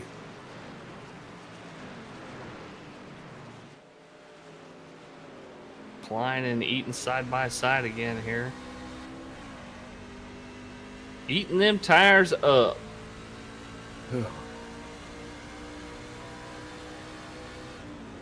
Well, they had a little battle. Looks like Eaton has won it for now. Yeah, but here comes that 7 of Jonah Long, able to get that front bumper just underneath. Oh, for a split second before the 33 gets a good drive out of the corner there as we kind of ride around here, and you can hear them do that downshift into third. Oh, and Jonah is doing it in turns 3 and 4 as well. So a little bit more of an aggressive power strategy here for that 7 machine. Burn that fuel. You can't take it with you. Might as well burn it up. But you extra momentum. Woof. Him and Klein going at it. Clown. The Tulsa Terror is going to come after you. You call him a clown. Yeah. Sorry, Freudian slip. Yeah. Those cars are moving, but they're talking about it on the YouTube. Crazy. And out of the 24 cars that started here tonight, 22 still running. Albert Anderson, last car currently running here. I think he's just in it to maybe try to pick up attrition points, but I think that's as far as he's going to get, as 81 Osborne trickles back down onto pit lane here. Unfortunately, Earl Evans and David Kelly calling it an early night here this evening. They're going to head on off to brighter pastures in the sunny hillsides of California, as a 27 machine of Timothy Pope leads tonight with the 53 and the 88 in tow. The 23 Sean McDonald trying to find his way on back up to a podium finish here tonight after a lap, essentially 2 or 3 incident that kind of took him out for a good chunk of this little run that they are on. Here comes the 98 of Mike Taylor looking around the 18 of Andrew Player. Doesn't look like Player going to give up anytime soon there either. Peyton McGowan saying, they're getting so good with the program and the scenery and stuff. Eventually, they're going to have that guy at Dover that sells Slim Jims in the parking lot. They're going to show him out there doing his thing, maybe. I don't know. Let's see. That'd be cool. Till security runs him off. It just may be as Adamson having a pretty good run here late, but here comes that 23 of McDonald once again looking down low. Who's going to make the mistake first to give up that podium spot? So 23's front bumper does get there. They're going to be side by side as they enter down through turns 1 and 2. It's a real close race in here. And there goes the 88. Whoa. Oh, I think that one started off. Oh, and there's still some incidents. Yellow flag is out to get this field all locked back up together. Was in 8th when that happened. Now he's smoking. No, that's Dustin Eaton smoking. Something I believe. Nope, that was some. Well, it was. They were making contact, but not the contact that the net code was pretending was happening there, and the 88 gets bounced up to the outside. Does save it, but oh man, both the 33 and the 14 going for a hard and wild ride into that inside wall. Unfortunately, the 14 blowing up that engine, and it looks like 33 was at least able to drive out of it. I don't know if he's going to end up having to come on down in for some pit repairs or whatnot, but tough luck for that Team Orangutan 14 machine. Yeah, looking at the tape there, it's hard to see that. I don't think the 23 did anything wrong there. I think the 88 was just racing aggressive and pinching him low, and I might not have realized how close he was to him, but 23 looked like he was holding his line. I'd have to see it from all angles. Yeah, again, in real life, if you would have saw that contact, it would have been just, Rubbins racing, one guy's leaning on another guy. You see it, 100 times in a dirt race, right? Like it happens all the time.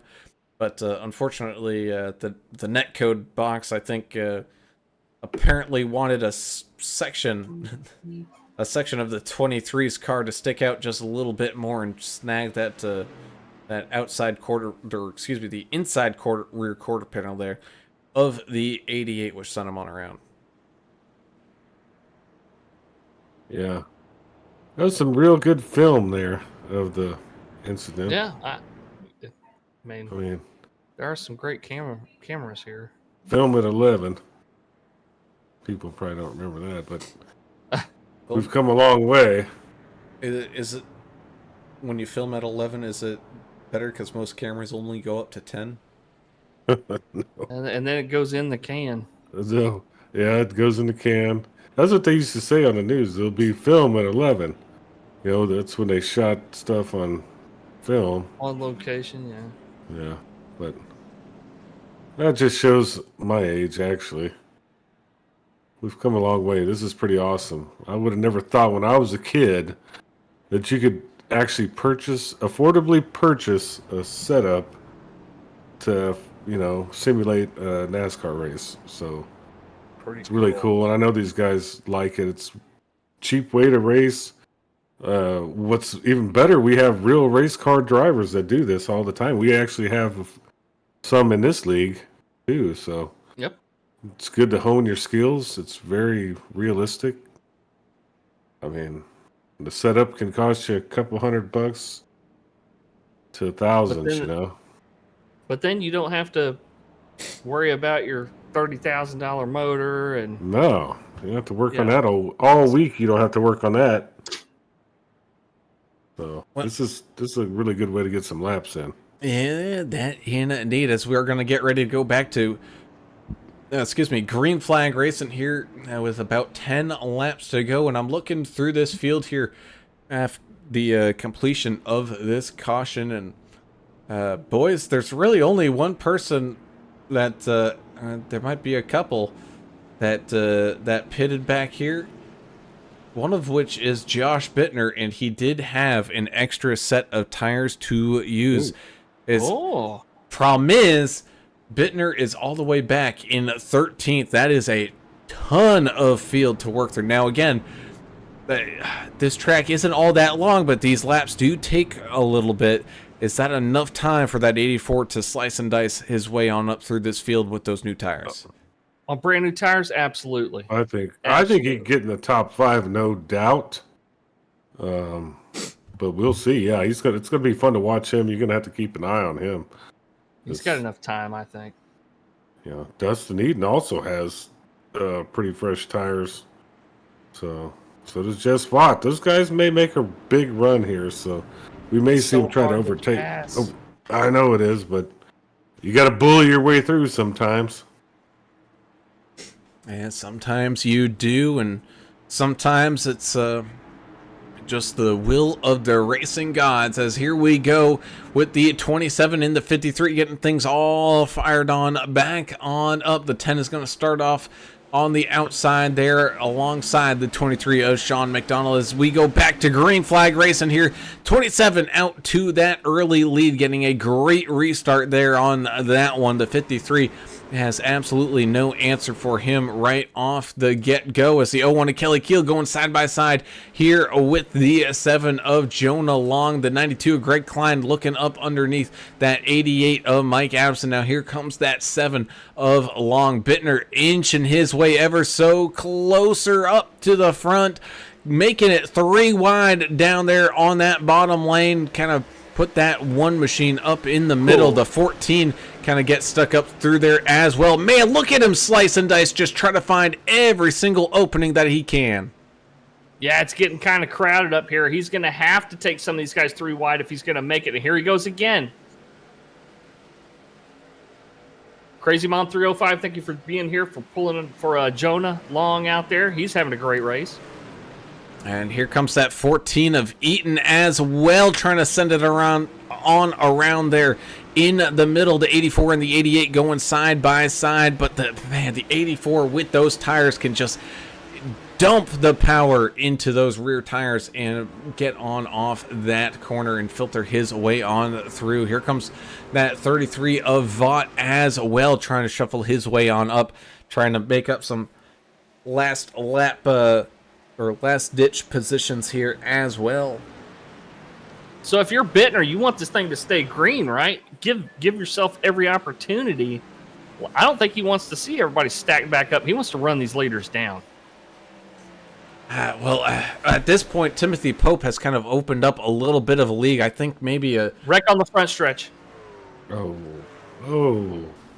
Klein's involved as well. Oh, man. Player. Oh, no. Oh, and that's a chunk of people involved that are in these playoffs. Oh, Jonah and the Long involved. 92 is smoking. Let's kind of see what happened here.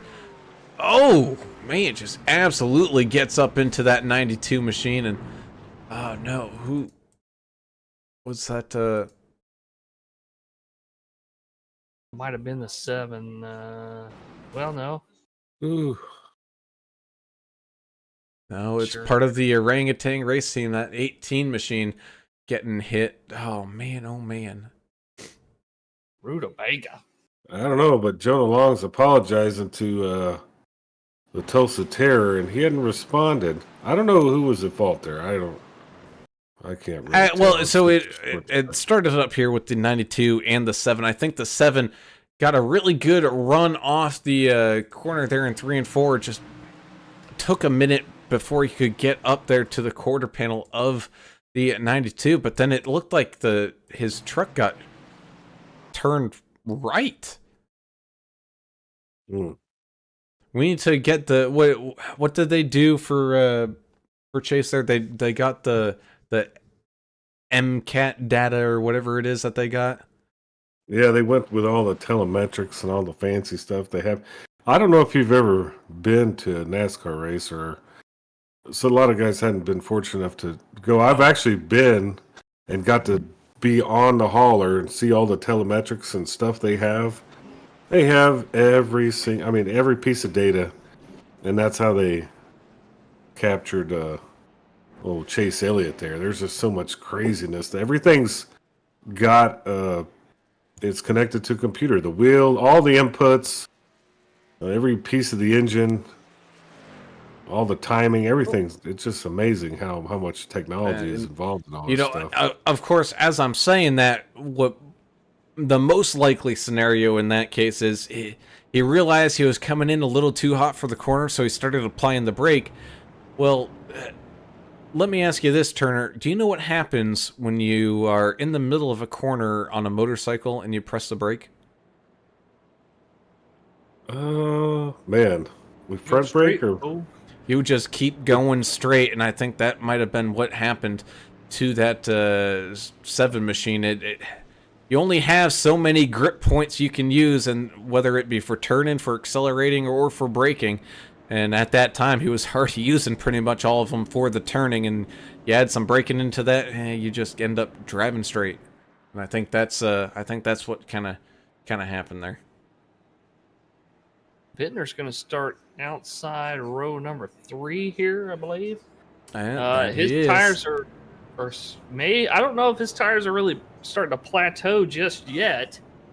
They're definitely not as they're not as good as they were, I'm sure, but got a heat cycle on them. Let's see how he does. We know the rest of these trucks in front of him all do have older tires, so I think Tim Pope could probably hold his own if he was only had a couple of wheels on that thing. But Burke, and these other cats up here are pretty damn good too. Oh, that they are, as we get ready for an interesting finish here in this first round of the playoffs. Pope, Burke, Cawthon, McDonald, and Long up inside this top 5. Bittner, Vaught, Eaton, Adamson, and Keel up there as well, all inside this top 10, as those lights on the pace car are going to turn off. And I think, Mr. English, this is going to be a officially unofficial green-white checker finish here. Maybe. Are they they're gonna restart on 119? Yeah, so we're gonna get some green-white checker before green-white checkers come into play. Yep, you're right. So we're gonna get a little bonus race in here, maybe, if the guys can't keep it green. We'll see here. Yeah, that indeed. So just a reminder for all of you over there at home or in the bar, wherever you're watching us from, with the green-white checker finish, the next flag to wave will be the green flag. These guys will go on back out there to racing. If they're able to complete an entire lap and the leader crosses that line to pick up the white flag, no more cautions. The race is going to go until everybody crosses that start-finish line for the final time.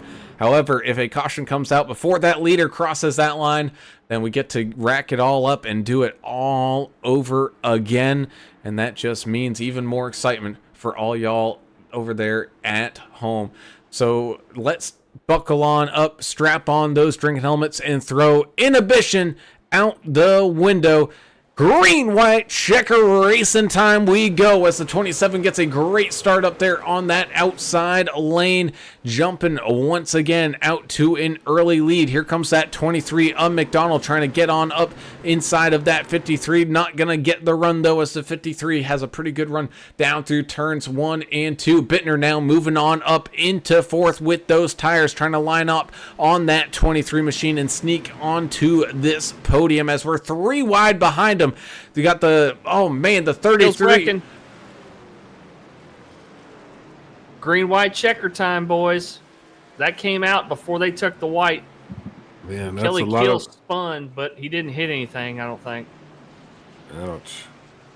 Mike Adamson taking responsibility for that on the radio. Oh, Man, yeah. Yahtzee.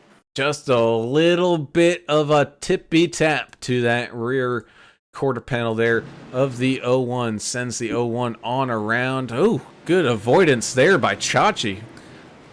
Quick reflexes on that mouth controller of his. Yeah, man. Head on swivel for sure. Way to be looking out. So this league only has one green-white checker. This will be their last chance to get a good racing finish here. Yeah, so no matter what, the next flag that waves after this green flag will pretty much end this race. Crazy mom out there saying, "Let's go Tangs." And how about this? This is even working better for Josh Bittner again. He picked up a couple of spots there on that last restart. Now he's going to be starting directly behind. Assuming Timothy Pope doesn't change things up and he starts up on that outside lane once again, he's going to be starting right behind Pope, who has been absolutely nails here on these restarts.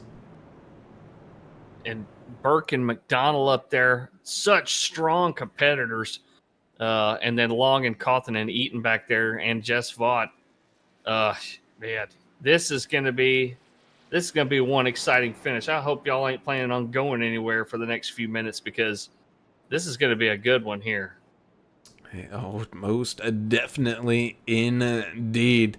Oh man. Turner, you back yet?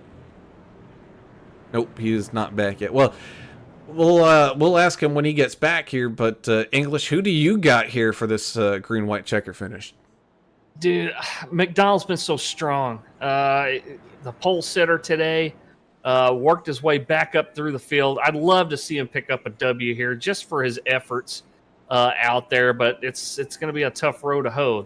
All these guys up here in the front are very competitive, very fast, very talented race car drivers, and these trucks, man, they're not the easiest things in the world to drive, but these guys know how to handle them. I'm looking at the 23 money line machine out here, Canada's own Sean McDonald, to take this W. That's a pretty solid choice. Well, of course, mine. How do you not bet on the man who's closed out more races than Mariano Rivera closed out games in the MLB? Timothy Pope in that 27 machine looking absolutely like a great dog in this race here tonight. He's going to be one of these drivers that I think is going to have probably one of the best opportunities to pick up the win here tonight.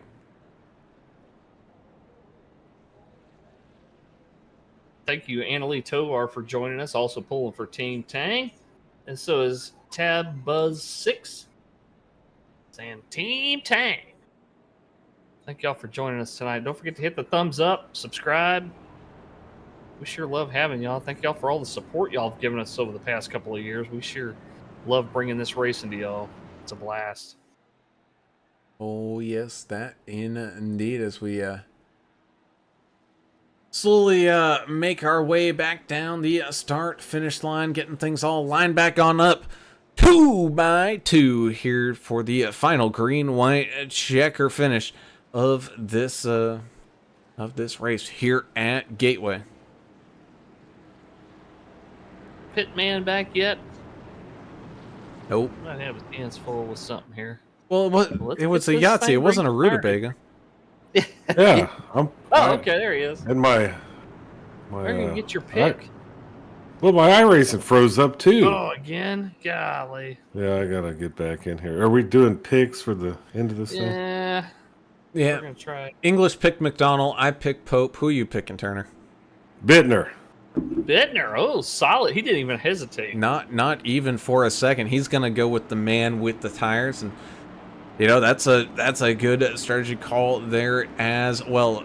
But of course, hey, don't count out Burke either.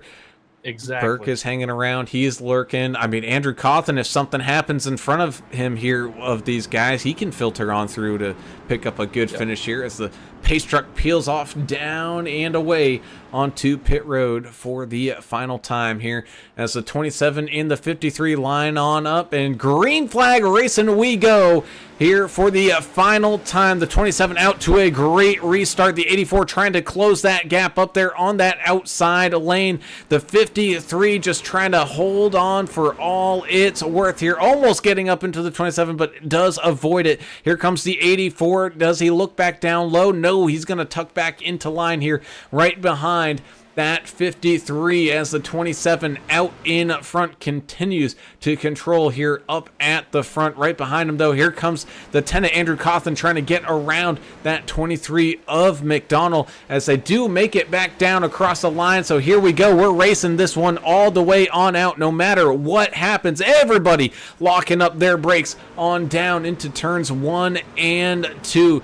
Burke and Pope holding off on positions. Oh, big contact up into the outside wall goes Cawthon. He's going to lose a few positions as everybody kind of shuffles out and around, making their way down through turns 3 and 4, I should say. Excuse me. The 27 machine with a hefty lead, and he's going to run away with it all the way to Sonoma. Timothy Pope winning here at Gateway.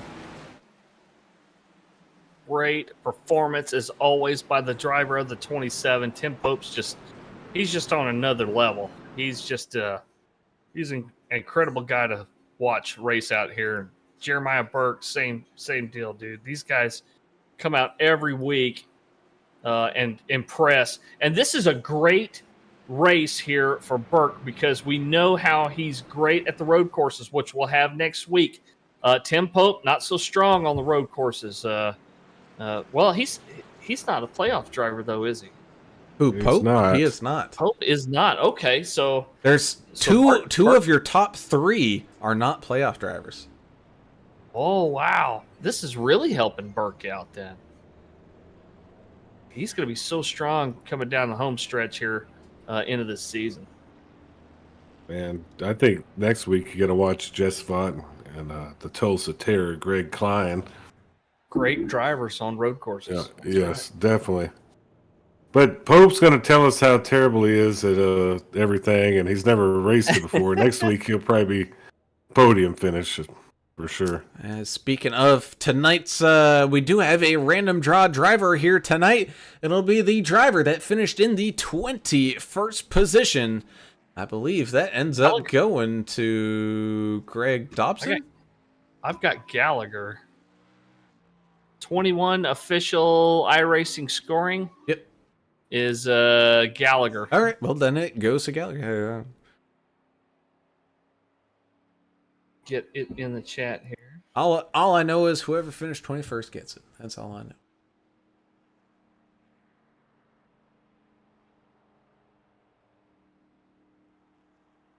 Probably not spelling it right in the chat here. Apologies.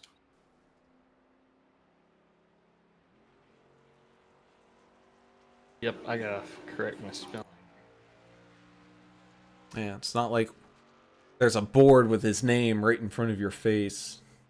Well, I was on a different screen, so I couldn't see. I couldn't see them both at once. Oh, you're not? He doesn't know how to read. He's not good at reading. We know I that. fixed it. Good. Well, it's car number, so then I'll be able to figure it out. Oh, yeah. I tell you what, man, this is not the race I expected. No, it was not. I was pleasantly surprised. I was expecting 2 different things. We could have had an absolute caution ball where we couldn't really get anything up and going because the track is just really that tough. But or the other way around, it's green flag the entire way and there's really no passing and it's boring. But thankfully, we had none of that. No, we had a lot of side by side, guys tapping each other and spinning trucks, and we had a little bit of everything. We had some flipping trucks too. Yeah, great race out there. I really enjoyed watching this one. Look forward to coming back. Man, that indeed. Well, NASCAR only comes here once the season, so I'm gonna say we gotta wait a full year here, English, because not a lot of leagues run this track. No, yeah, very few do. Hopefully, one of the other leagues may pick it up. I mean, it's going to be pretty hard to duplicate the level of racing that you're seeing here at VRL, though. Honestly, guys are pretty much class of the field as far as leagues go out there in the iRacing community. And that indeed, but let's get these driver interviews all up and running here, and we'll start things here tonight with the. You know what? Let's we'll save Timothy Pope here for a minute. I like to do the race winner a little bit later. So Bittner now finally showing up. I did not know this, but your hard charger of the night, up 19 positions, the 84 machine of Josh Bittner, and the Ain't Dead Yet team having themselves a night here tonight, stealing some of these all-important points away from these playoff drivers, man, Josh. We were even picking you to maybe pick up a win to race against Timothy Pope here at the end because you had some really fresh tires. Oh, yeah. I had to endure the pain of going in the tire first stage on one set, and after that, just paid dividends in the second half. Was able to use all three sets up, and I'm not fishing for stage points, I'm fishing for wins, and dang it, we came pretty close tonight. And a great finish you had, man. It was very exciting watching you come up through there because we knew you had such great tires, and like, man, maybe he's got a shot at this thing as you worked your way through there. And it wasn't easy, though. I saw some 3-wide action going there a few times. I thought, oh, man, I hope they can keep it clean, and y'all did. So congrats on the podium, man. Next week, Sonoma. What you thinking about that track? Well, it's a track that I have a pretty good history with, I think, especially in this league. It's really fun. Difference is this time around, there's a lot more drivers and that are good on road courses. I mean, you got Jeremiah, Jess, Klein, the road course ringer. Tim's no scrub. Mike's pretty good. There's like I'm just going through. I'm watching the interval above me too, but all those guys are very competent in what they're doing on road. Heck, Osborne. There's so many drivers in this league now that are good at road courses, and I feel like since the first season or two, whenever the heck it was that I was last there with them, everybody's gotten better on road courses, especially when you have a season where I think that this year they're running 7 road course races with VRL between this season and next season. So a lot of people are practicing their butts off. So if I run it, I'll be really looking forward to the challenge. I love Sonoma. It's just something about these trucks and they're on edge so much where it's a little bit loose, a little bit tight, and the wheels, you got to watch the wheel hopping, and it's just awesome. I love that kind of race, and it's kind of like how it was tonight. I honestly had probably some of the top 3 most fun races I've ever had in this league.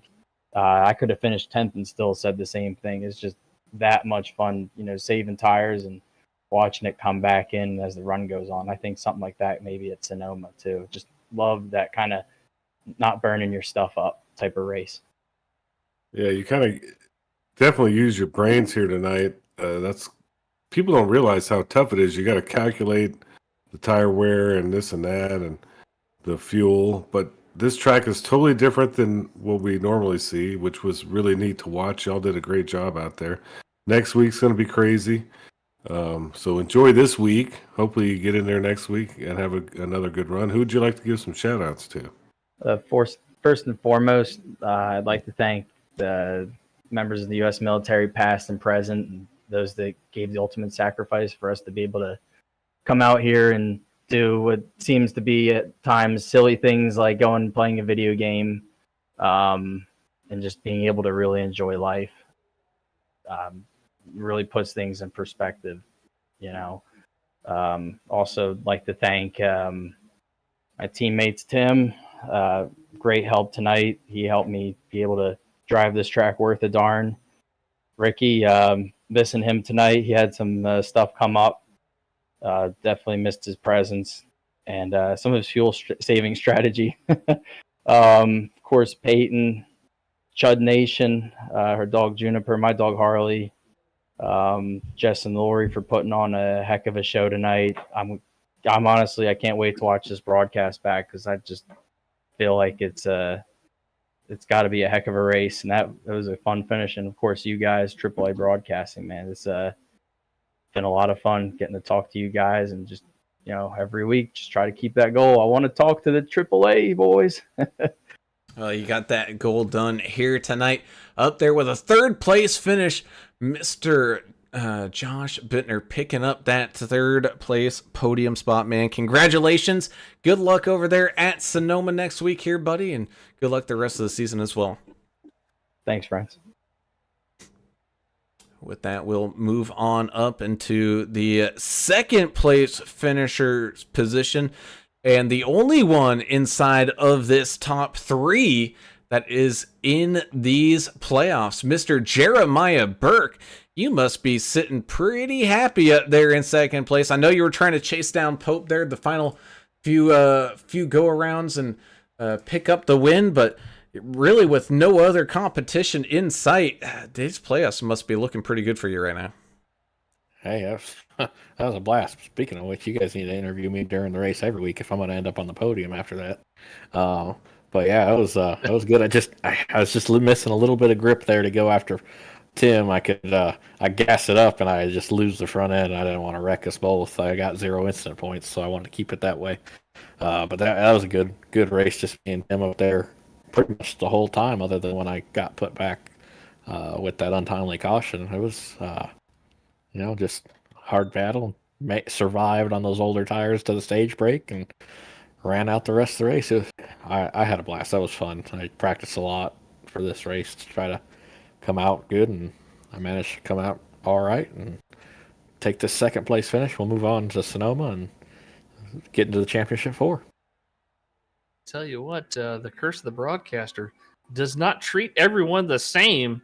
And as you mentioned, and great job out there tonight. Just a solid all-around race. You stayed out of trouble, and you took care of your truck, and you just worked the traffic really well, and just great overall race out there. You hit your marks on the pit road. It's difficult to get into that little pit road entrance, that flat apron that runs, all the way around 3 and 4, and then coming into the pits at 45 miles an hour. I'm sure that wasn't easy to hit that thing under green. Oh no! When I sent it in there, because I mean, you look who I was racing. I was racing Tim and Jess. I'm like, you got to make up some time, and I sent it in there and thought I was sliding right off into the grass. Managed to get it turned, get it on pit road. Yeah, it was it was tricky, but we made it work. Well, you sure did, and you got a little space between you and some of the other guys in the playoffs, so that's going to help. Especially with next week, what a crapshoot at Sonoma we're going to have. Oh, What would you like to talk about Sonoma, or some shout outs or anything like that? But great race tonight.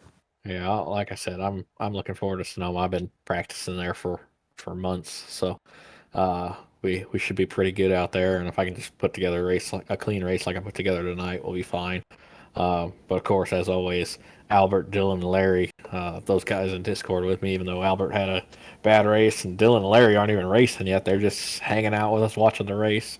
It's a blast in there. I think I'm perfect with All-Star since I've been with All-Star Racing as far as top fives go. So we just keep this momentum going, and I make it the championship 4, and we'll see what happens at Homestead. Yeah, that indeed. Just the goal is number 1, make it to Homestead, and you're definitely helping that cause here tonight.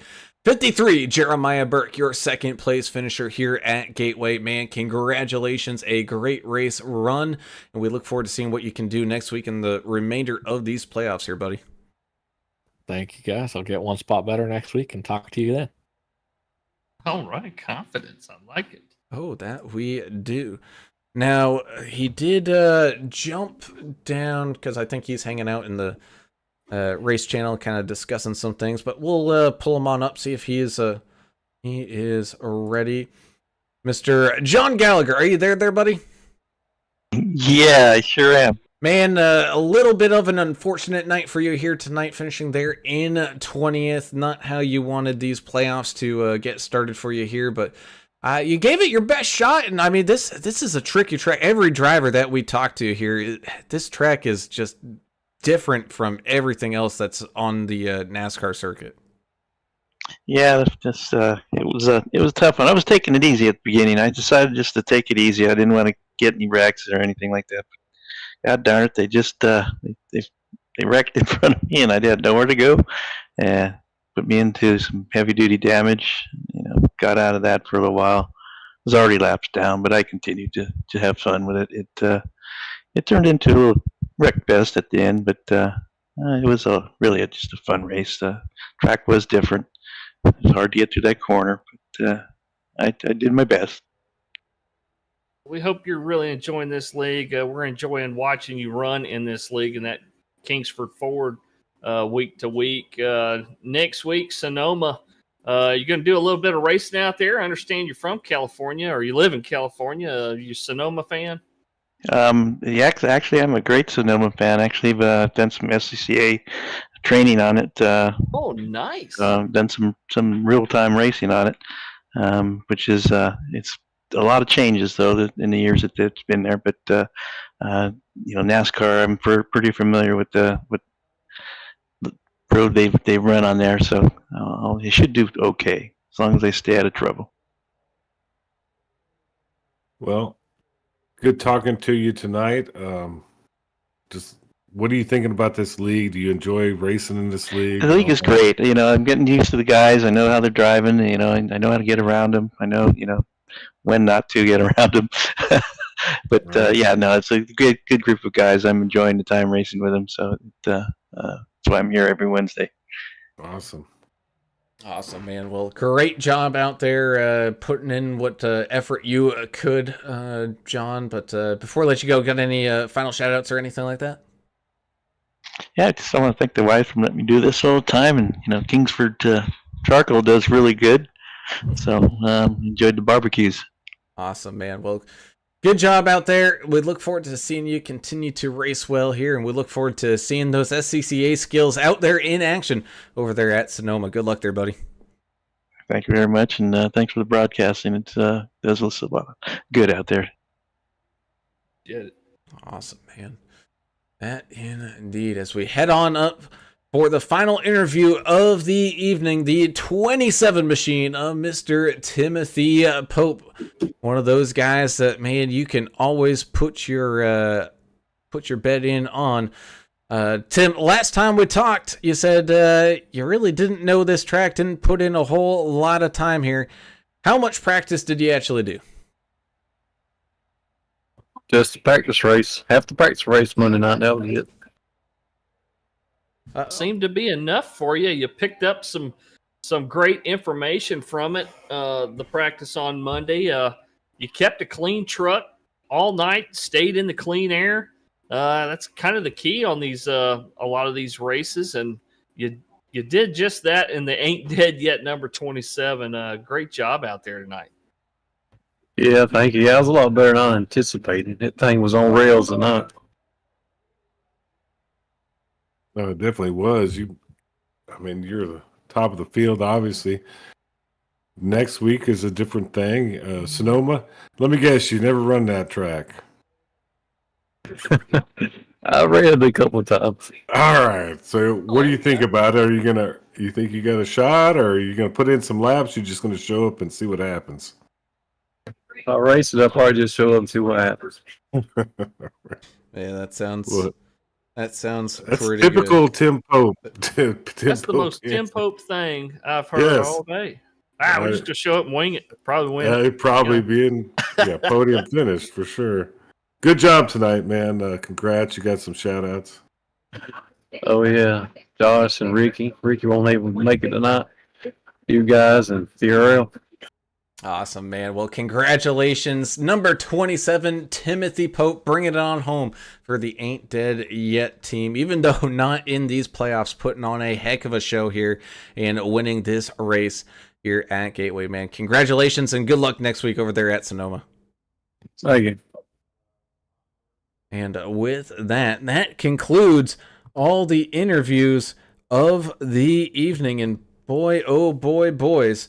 I know we were discussing it before we had those interviews, but we need to get to talking with some of these admins. Say, hey, add Gateway, please add Gateway. We want to see more Gateway. It's a cool track, man. Like I said, I was pleasantly surprised at the level of racing we saw out here. I think a lot of it is attributed to the league, not necessarily the track. It's maybe a combination of the two, but yeah, man, it was exciting to watch. It was a lot of fun. Yeah, somewhere I don't think we've done a race, maybe a race or two, but it was cool. I really enjoyed it. What a different type of racing we saw. And these guys put on a show. So looking forward to next week, definitely at Sonoma. At that Indeed. So with that, let's go ahead and do our final driver rundown here this evening. Tell everybody where their driver finished up for the event. Timothy Pope in that 27 machine, picking up the win here at Gateway. Jeremiah Burke with a strong finish there for that 53 All-Star Racing machine in second. And of course, the 84 of Josh Bittner, painted up like a B-52 and he started coming in like one, just coming up a little bit shy there, but a great run to finish on that podium. In third, you got the 23 of Sean McDonald. Talk about a great comeback. He started up there on the pole and looked like he was going to possibly run away with this thing. He was about 2 seconds clear, self-spun, but got it all corrected without really hitting anything, and is able to fight his way back on up for a 4th place finish. Great job there, Sean. You got Jonah Long out there in the 7 machine, of course. Team Tang trying to represent up there and picking up a solid top 5 finish. You got the 14 of Dustin Eaton there as well for Team Tang. So Team Tang up there inside that top 10 looking pretty good. Good job there, boys. Eaton finishing there in 6th. 33 of Jess Vaught, man. Once when he had his little incident, he just kept having little incidents and kind of was very difficult to fight his way on back, but he's able to finish up there in 7th. You got the 98 of Mike Taylor. How about that for Mike Taylor? We kept talking about him with bold strategies all race long about not coming in for tires and just being a gentleman and letting everybody race around him and do all that. Man, he's able to find himself up there in 8th. Great job there, Mike, having a great run. Yeah. 92 of Greg Klein finds himself up there after a little bit of a kerfuffle with some of those incidents, up inside that top 10 there in 9th. And of course, the 18 of Andrew Player rounding out tonight's top 10. Talking about incidents, Mike Adamson in the 88, he was involved in quite a few of them there tonight, still snagging an 11th place, though. Great finish for him. Andrew Cawthon in the 10, finished right where he started in 12th place. I know he wanted a bunch more, and I mean, he was up there in the top 5 there for quite a while there towards the end, but wasn't his night. 64, Trevor Robertson, same kind of deal. He was up towards the front. Stuff happened. He caught some damage and pushed him way back there. Dave, the Gambler Mayberry in the 29 truck, finishing right there in 14th place. Kelly Keel, saw him fight a few folks tonight. Great job being very competitive out there. He finished in 15th place. Let's see, the last truck on the lead lap in 16th. David Fight in the 1. 90 truck of Danny Baker, first truck, 1 lap down. He'll finish in 17th place. 18th will be Chachi. Jonathan Osborne in the 81 truck. George McCone in the 28 will finish in 19th. And rounding out your top 20, one of Canada's drivers there, Greg Dobson in the 085. Yeah, we got to talk to John Gallagher in the 123, 21st. 22nd, the 329, America's driver. Great paint scheme tonight. He didn't hit the right button, so he ended up 22nd. 13, Earl Evans, sponsored, not sponsored, AAA truck. 23rd, and the 49 of David L. Kelly in 24th. That's it. looking forward to next week. Yeah, that is your field. And as always, Lori Vaught in there as race control. We thank you all for tuning in and watching this fantastic racing that we had this evening. If you do enjoy us, please be sure to hit that subscribe button and ring that notification bell so that way you get alerted every single time that we go live, as we state all the time, even though Turner doesn't acknowledge it. We are live pretty much 5 nights a week here, and you do not want to miss any of the great racing action that we have to bring you. And of course, if you do like it, be sure to hit that thumbs up button so that way Mark Zuckerberg can stop putting Adam in a corner, because nobody puts Adam in a corner. Of course, we also have to say a big thank you to Blue Fox Properties and Dave Mayberry. Give them a call at 520-850-4189 if you're looking to buy or sell your house, whether that's in the Tucson, Arizona area or anywhere across the country. Dave and his 18 years of experience will get you into the home of your dreams, all with a free consultation. So don't delay and get yourself a good quality realtor today.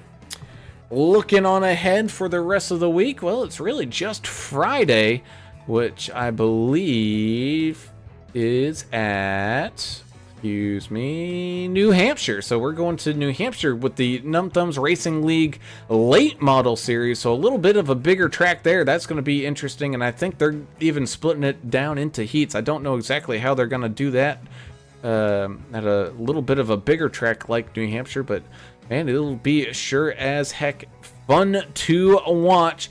So do be on the lookout for that one. But until then, I'm Alan Brown for Alan English and Adam Turner. We're signing off. Be gone. See ya.